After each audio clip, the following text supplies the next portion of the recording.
Hey everyone, it's me, Andy, And I'm Sean. and this is the Commander's Brew. This week, Akim the Birdman.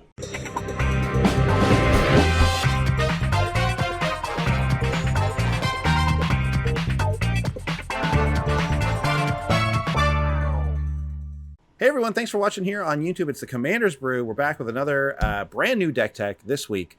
If you want to help us out, you know what to do. Just hit subscribe. It's a big help for us. And hey, leave a comment if you want as well. Otherwise, if you want to get more involved directly, you can go over to our Patreon, patreon.com/commandersbrew.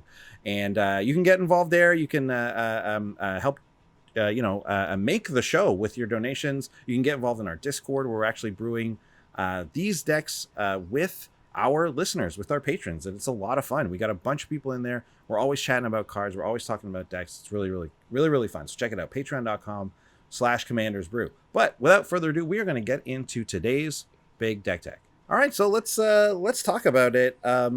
We had a slew of new commanders in the last couple of months, and we're still playing catch up with a lot of this. A true slew. Really, right? Like it seems like only yesterday Ikoria came out, let alone that we're done with it and moved on to the next set now. Like we barely got to touch on the commander guys. So this is, I still wanted to get in there. I still want to talk about the commander 2020, especially this one commander that stood out to me. So a lot of those commanders, I thought it was like a somewhat narrow, path you could go down with some of them. Now we do our best on this show to stretch that out. We try to make it so that we're not doing the obvious thing with every single commander. And I thought this one had a little bit of an avenue for something a little off the beaten path. Not exactly, what it is that you maybe think you should obviously do with it. So I just want to bring up what it is we're actually talking about first. We're talking about Akim the Soaring Wind. 2 blue, red, white. So it's a Jeskai commander, legendary bird dinosaur. It's a 3/4 with flying. It says whenever you create one or more tokens for the first time each turn, create a 1/1 bird creature token with flying. And then you can pay 3 blue, red, white, and creature tokens you control will gain double strike until end of turn. So at first blush, this obviously is like a token-based commander, right? Like we want to be making a bunch of tokens, and we want to get them flying, and then you give them double strike, and that's how you win, right? It all seems to be pretty much laid out for us. The game plan is here, the blueprint is here. There's not a lot of extra thought that goes into this, and that's actually like I think it is a real problem with some of the stuff that we're seeing in some of the commander products. It's not all bad though. Don't get me wrong. But Akim here actually gives us a little bit more. I don't know what you want to call it, like a little more room to maneuver than just that, as you're going to see. Now, obviously, we're going to involve some tokens and stuff, but there's a lot of different ways we could do this, right? We could just lean on tokens, period, and we can just make this Jeskai tokens, all the different tokens that we want. We could narrow it a little bit. We could look at birds specifically, because we're making birds. Akim is a bird. We could look at a tribal synergy here, and there are some pretty cool bird synergies in Jeskai colors. We could also just look at flyers. This is a cool thing. There's been a lot of cards printed recently that, we're buffing flyers. We're making flyers. Things get bigger based on the number of flyers you have. Flyers are indestructible, blah, blah, blah. So a lot of cool flying synergies are out there as well. And then also we got this idea that just because it's Jeskai, thank you, Sarah. Because it's Jeskai, we're going to lean on the Jeskai strengths of like instants and sorceries.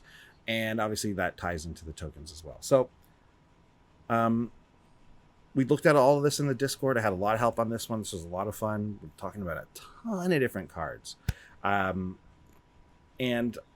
we didn't pick any one of these things, although we excluded some of them and went harder on others than some others. So, I don't want to ruin anything. Let's just start talking about all of the neat moves. Working on a neat move. Okay, great. So, Sean, I want you to tell us first a little about just some of the token makers, because surprise, surprise, we do have to, take advantage of the fact that tokens want to be made by Akim. Double strike is going to affect the tokens, and as well as making our own. So we have to make some tokens. So let's take a look at some of the first ways we're going to do it. How about Nadir Kraken? My dear Kraken. My dear. 1 blue, 2/3 Kraken. Whenever you draw a card, you may pay 1, and if you do, put a +1/+1 counter on Nadir Kraken and make a 1/1 blue tentacle creature token. Weird kind of token, Certainly. but we'll take it. Akim don't care. We got Maloku the Clouded Mirror, 4 and a blue, legendary merfolk wizard. 2/4, flying. You can pay 1, return a land you control to its owner's hand, and you put a 1/1 blue illusion creature token with flying onto the battlefield.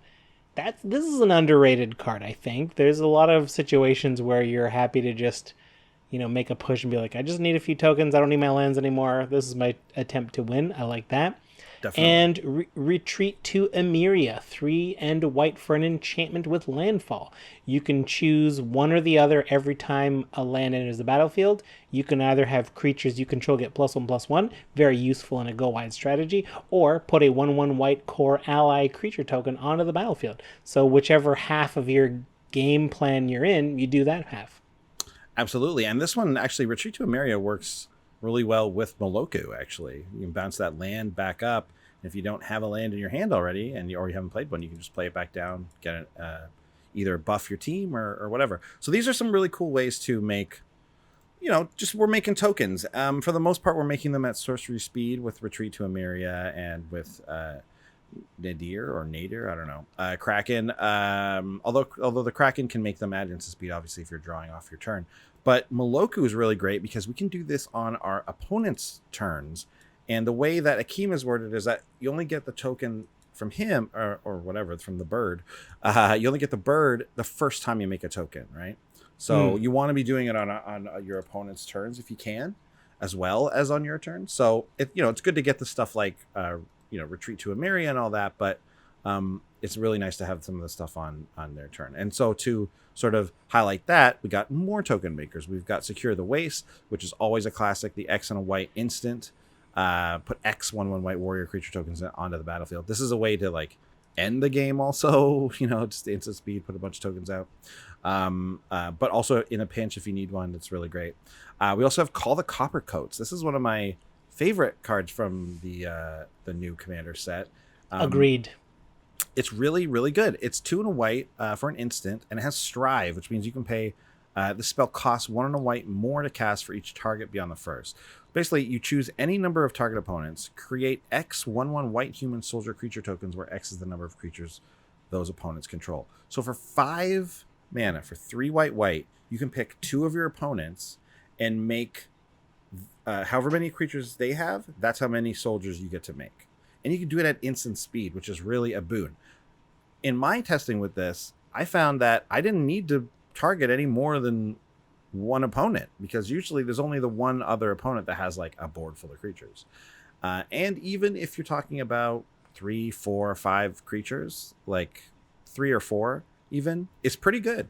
You're not totally unhappy with 3 creatures, because it kind of, how token decks work. If you get to the point where we're buffing them and then we give them double strike, you don't need to have that many of them. So and guess what, if your opponents have a ton of blockers, guess what, so will you now have a ton of attackers because of Call the Copper Coats. Yes. It's great. Yes. So that's really fun. And then a really cool way, and this one was from I'm gonna shout out Discord at the end, but a lot of these calls were from Discord. This one was great. One of my favorite cards too, Spell Swindle. 3 blue, the instant counter target spell, create X colorless treasure artifact tokens where X is that spell's CMC, and of course you tap them for mana. Just tap and sack them for mana of any color. So Spell Swindle is great because we want to be making these tokens on our opponent's turn. A lot of the times we're leaving up mana into our opponent's turns, right? And usually we might have something like a retreat so that we're getting our token on our turn, no problem, just by playing a land. And we just pass the turn with something like Secure the Waste, Call the Copper Coats, or Spell Swindle up, and then we just zap something big, and we get a bunch of treasures. And the beauty part is, like you said earlier, Sean, Akim don't care what kind of tokens they are. They don't have to be creatures. They can be anything. They could be treasures, or you can make a token copy of some creature your opponent has, or whatever. It's really, really great. So Spell Swindle works especially great. And because this is kind of a mana hungry deck, you want to be able to do the things that make all your tokens And then you want to be able to give them double strike at some point. And if you can do both of those things in the same turn, that's great.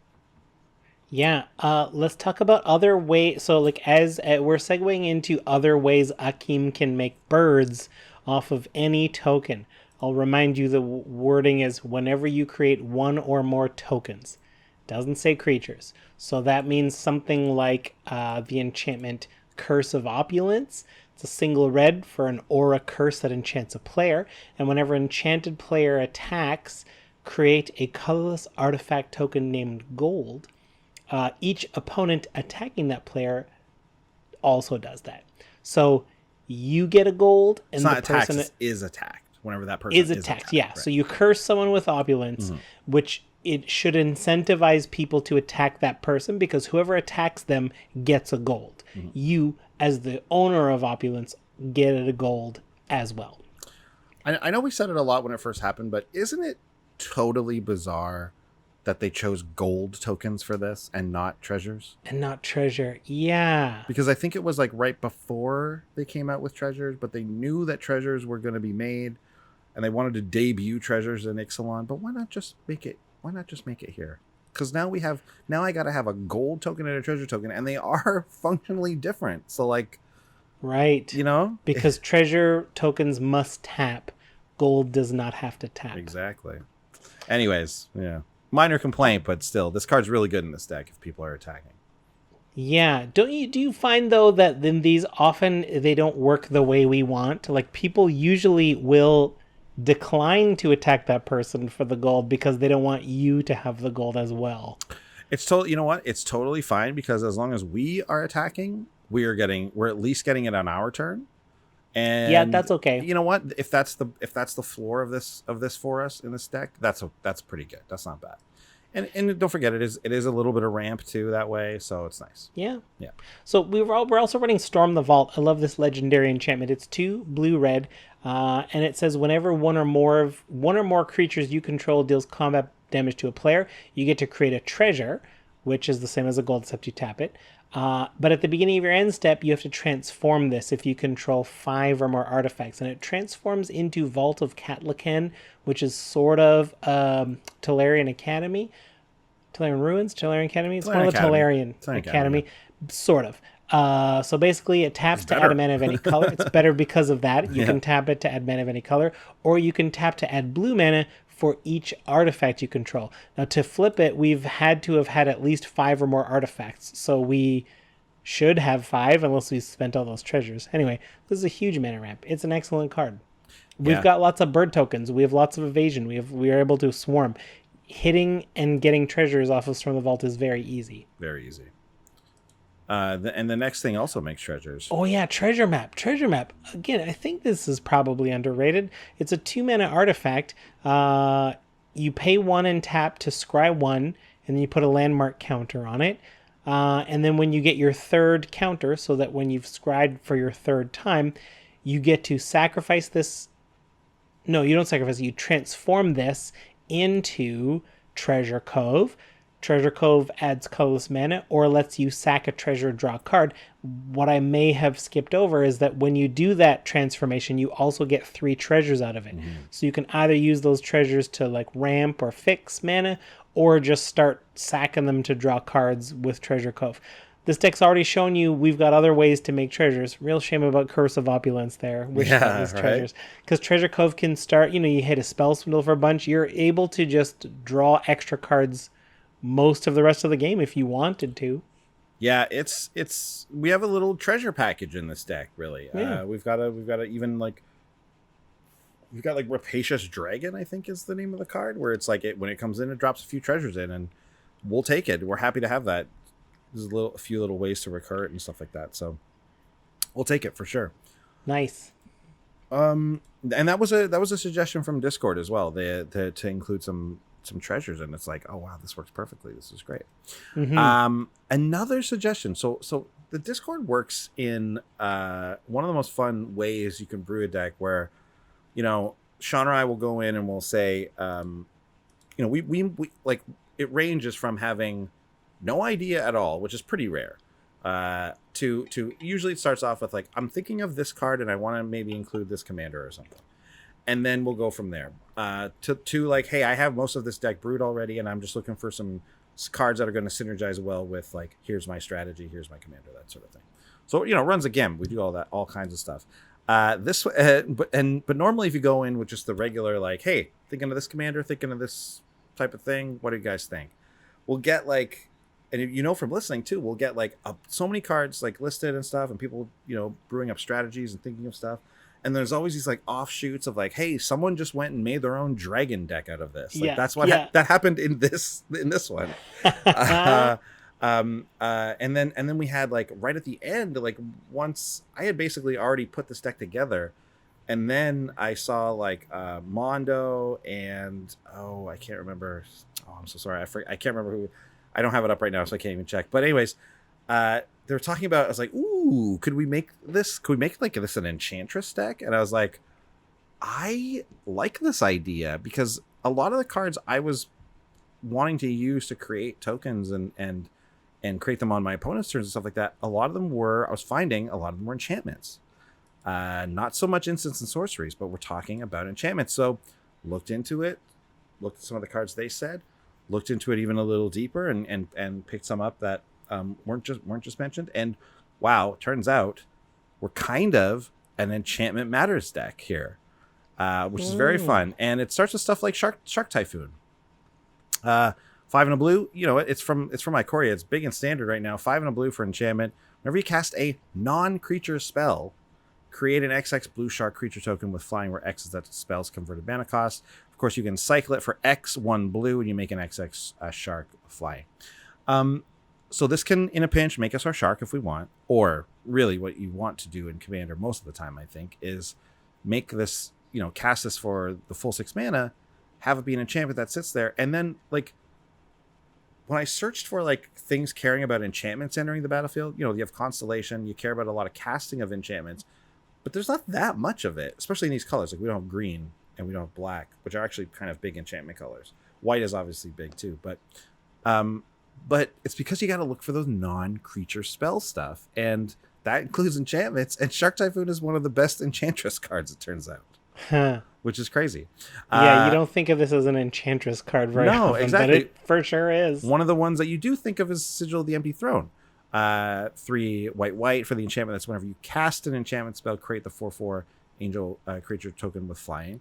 Cast is nice because you're going to get it even if it's countered or something like that. So that's good. And 4/4 angels are nothing to sneeze at, and they will also trigger making birds for you, which is sweet. Same thing with those sharks. And then finally we have Jeskai Ascendancy, which is like a must include in any of these Jeskai token decks. Blue, red, white for an enchantment. Whenever you cast a non-creature spell, creatures you control get +1/+1 until end of turn, and you untap all the creatures. And whenever you cast a non-creature spell, you may draw a card, and if you do, discard a card. So think of this with the Nadir Kraken, right? Anytime you cast an enchantment, you pay the extra 1, and now you've got a little token, and now you've triggered that, and now you've looted, and now your things are getting bigger. Like, it just gets out of control. It's really, really fun. Wow. And I know we've done decks like this in the past, but we haven't done them centered around this enchantment theme, and True. Especially trying to make them work. Well, you'll see. Anyways, read the next couple, because these are sort of a little more what we're used to here.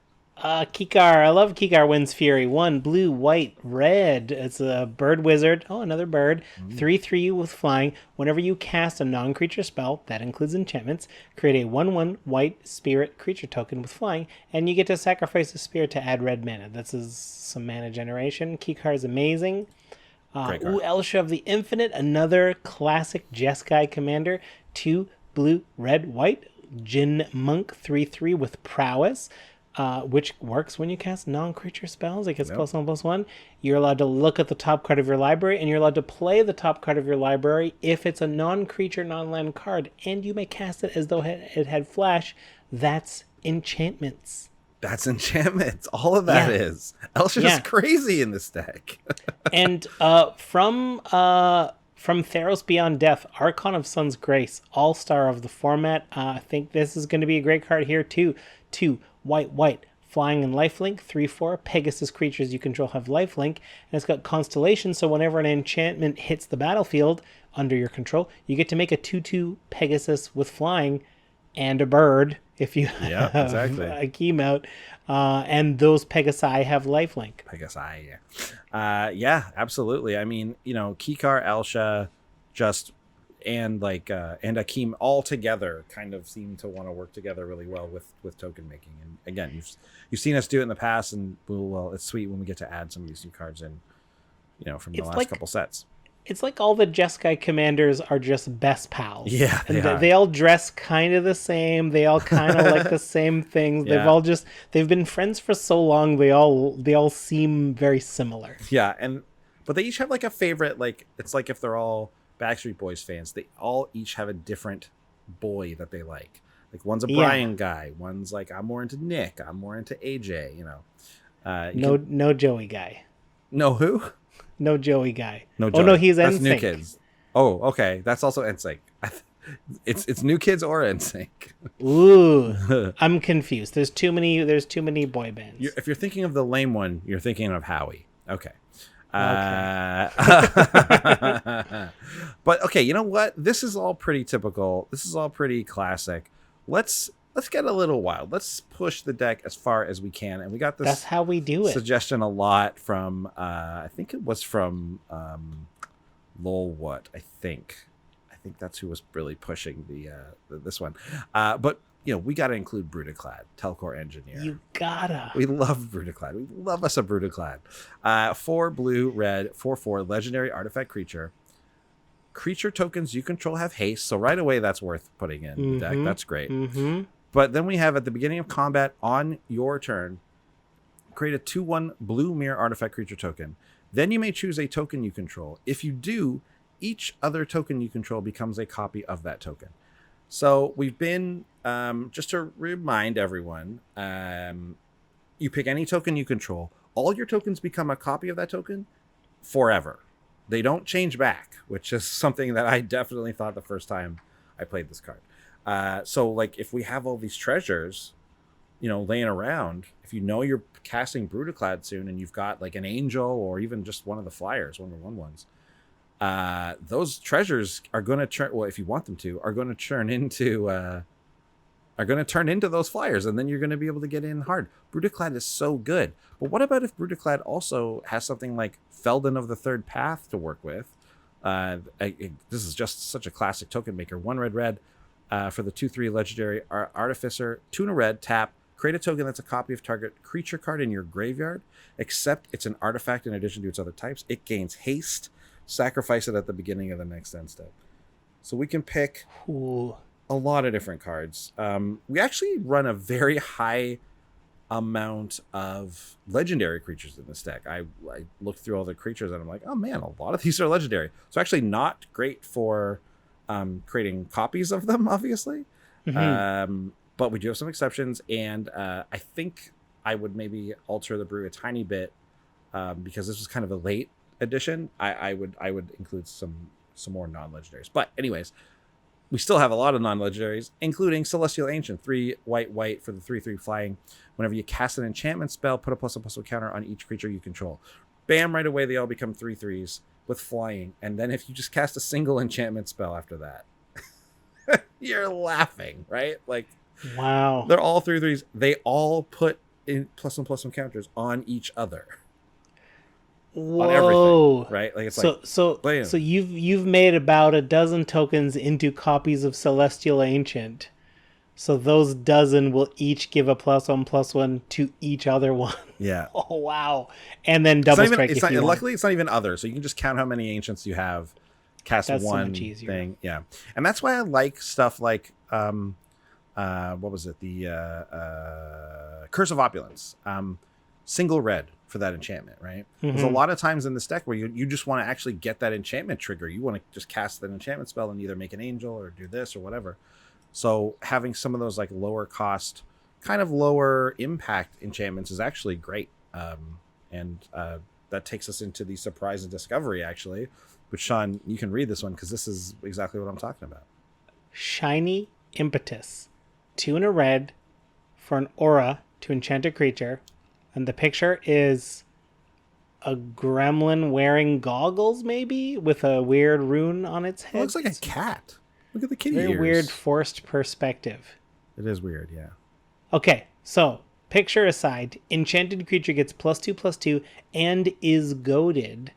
That means it has to attack each combat if able, and it's not allowed to attack you, unless, of course, you're the only opponent left. Whenever enchanted creature attacks, you, that is me, creates a treasure token.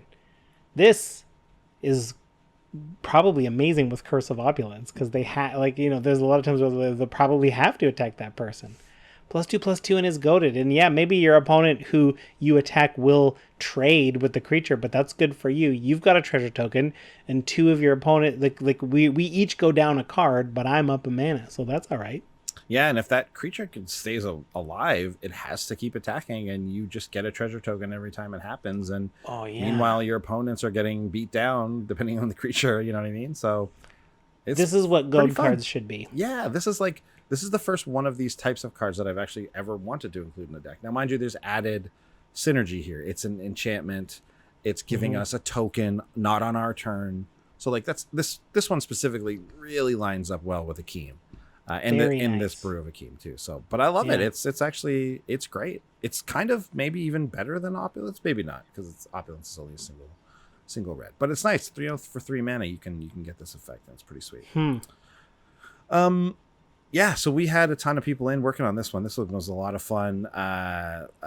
Lol, what, Mando, Brave Sir Robin, Seth, Papadillo, Dylan, PH, Pips Don't Lie, Beppo, Doomfrog, Matt Fox, Clockwork 12, Chiefy, Mr. Big Benz. A couple others in there. If I missed you, I apologize. But it was just so much we were doing in there. So many cards being thrown around. We had a great time. And I also wanted to bring up a little while back. We're talking about Spell Table. We're talking about wanting to get on there and play some VEDH games. Well, we did. Not only did I with I think I mentioned already with like some of our own play group, but we played with some. I played with some of the gang on Discord. Chiefy, Dylan, Doomfrog, Papadillo, and Senator Og. We were all in there, and we played 2 games, 4 players, and it was wicked. It was awesome. I just want to say big shout outs to those guys, because you never know what you're going to get into. And listen, I know that, if you're in our Discord and we're already chatting and brewing and stuff, everyone in there is very cool. We've never had a single problem with anybody. Everyone's just super nice and fun and everything. And of course it was no different when we got to actually play a game of Magic, over the webcam and everything. So just a great time. I highly suggest, if you're in our Discord, or if you're looking to get in there, when it comes up, because it's going to come up again, I'm gonna try and book us up another VEDH game for the next in the next little bit to speak up, and if you can make the time happen, like, that'd be great. But also there's other people just in that Discord just organizing games in there, so it's actually a great place to just find other Commander players too. So anyways, check it out. But we've done our Discord shout outs, we've done our surprises and discoveries. Looks like it is time for the budget report. We're going to take all of the cards, we're going to turn them into tokens as well as birds, and if they fly away, we lose them. Yeah, that's right. So this one, this is one of those ones where I've kept it kind of at a higher price point than what we would normally do, because I wanted to illustrate some cards that are really out of control a little bit, that we just have to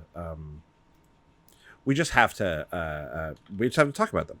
So the first one, so this deck comes out to about 150-ish market. $100 is the low, so this is not a cheap one right away, but that's because it also is, in the big scheme of things, it is exactly a very cheap deck. I know, right? Like, for us, this is like, whoa, the low is $100. Yeah. Yeah, for sure.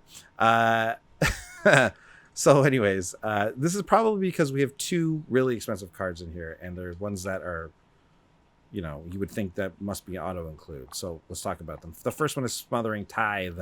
Yeah, and this is obviously a Commander staple at this point. It's giving white ramp and fixing, which is great, and so obviously it becomes this amazing card, and it's an amazing multiplayer card for that matter. An amazing card in this deck, Akim.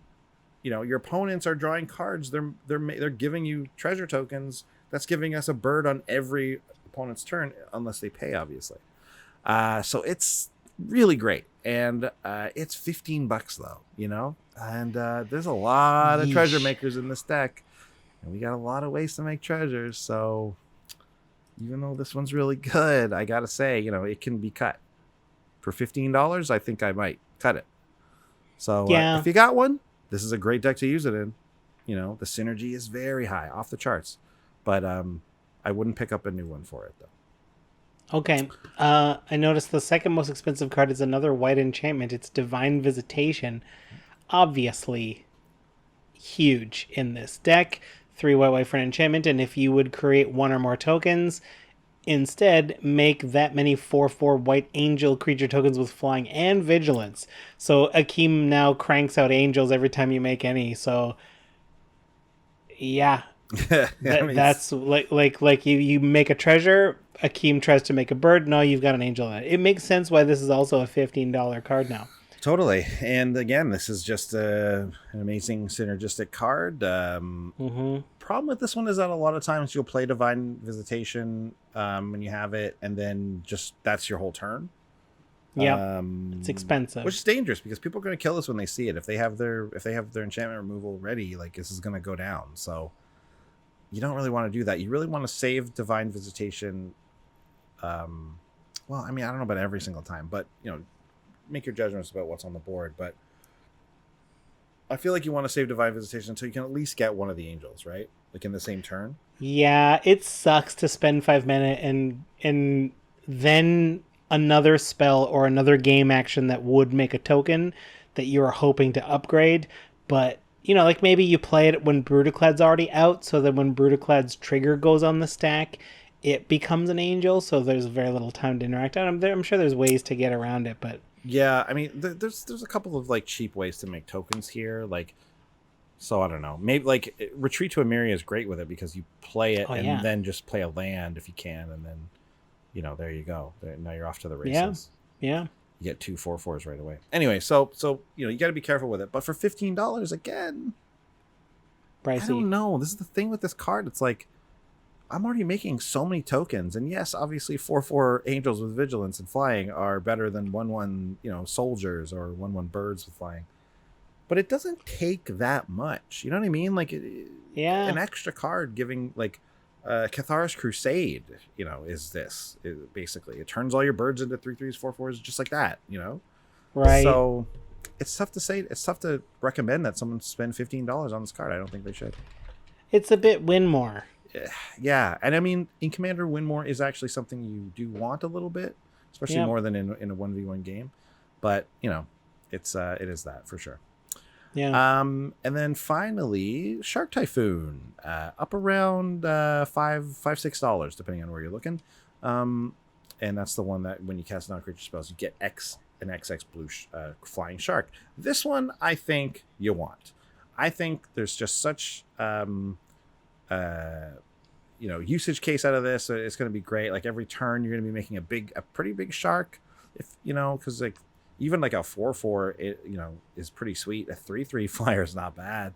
You play that shiny impetus thing, and that you get a 3/3 flyer out of it too. It's amazing. Well, and let's not discount the optional cycle to just get one right away. Of course. Like that utility makes this card an A+.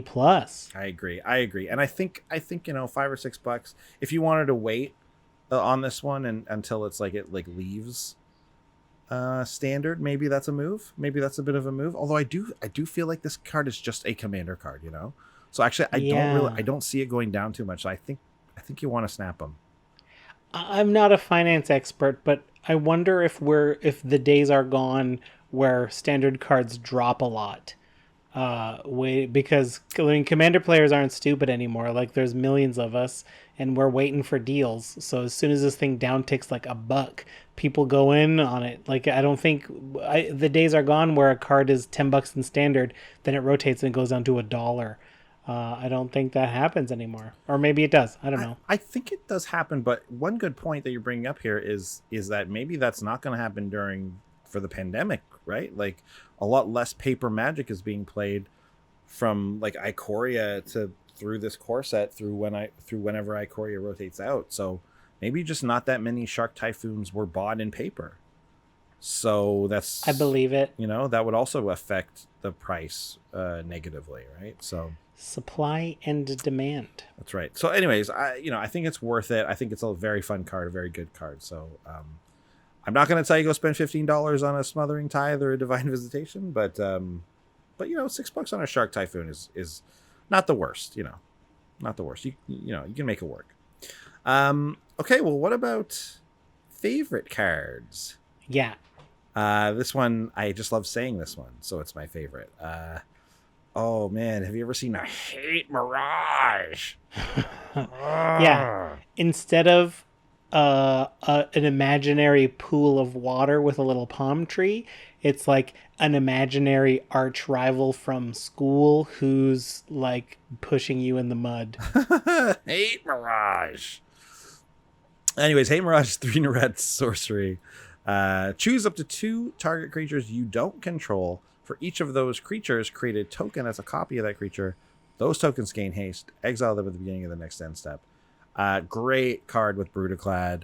You just copy some cool thing your opponent has, or 2 things for that matter, and then you just change them all into those creatures and have a blast with it. Or just get a really cool ability. Hate Mirage is a lot of fun.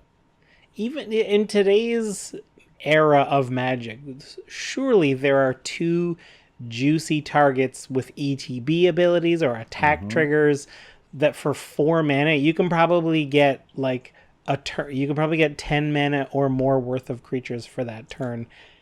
That sounds like a great deal. If you do have a Divine Visitation, be careful with this card because you're not going to get what you point at. You're going to get 2 angels, which isn't bad. But if you're trying to make their Crater Hoof, take the card out. Take the card out. Yeah. Divine Visitation. You're trying to make the Crater Hoof. You're not going to get it though. Yeah, my favorite card is going to be Mirror Mockery. This is 1 in a blue for an enchantment. You enchant a creature. And whenever that creature attacks, you may put a token onto the battlefield that is a copy of that creature, and you exile that token at the end of combat. You must expand your brain and think about this. This works on your creatures or your opponent's creatures.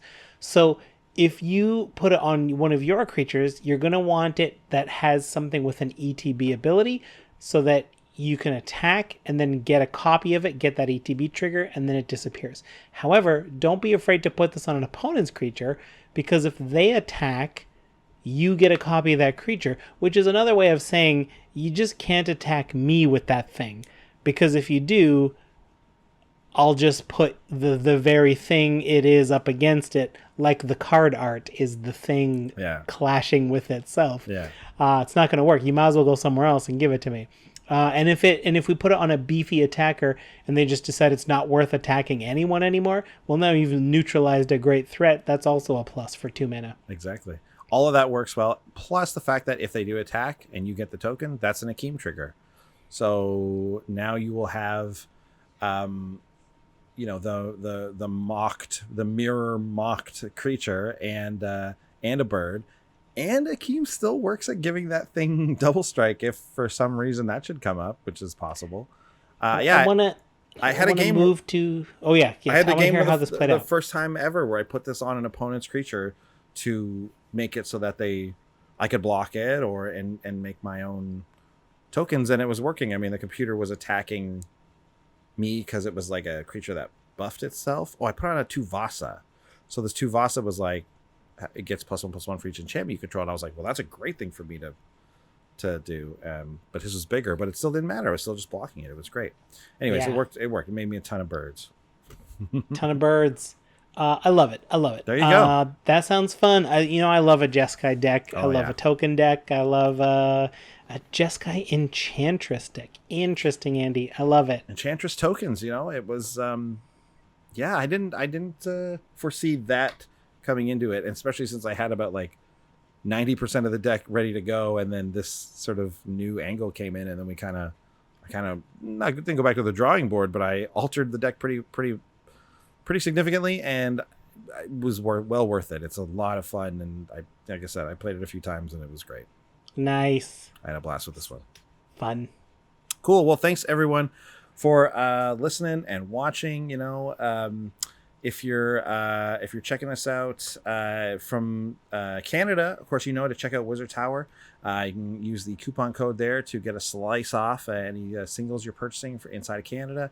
And if you're outside of Canada, you can always check out TCG Player. Use our affiliate link.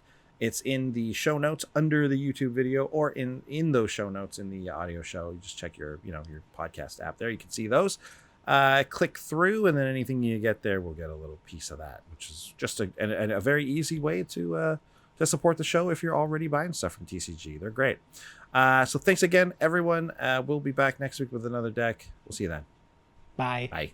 Thanks for watching. If you love what we're doing, consider supporting the show by going to patreon.com/commandersbrew. And if you want to get any of the cards from our deck list, go to our TCG Player affiliate link below. That helps us out too. And for a free way to help us out, consider sharing the show with some friends. Like and subscribe, add a comment or two. See you later. Bye.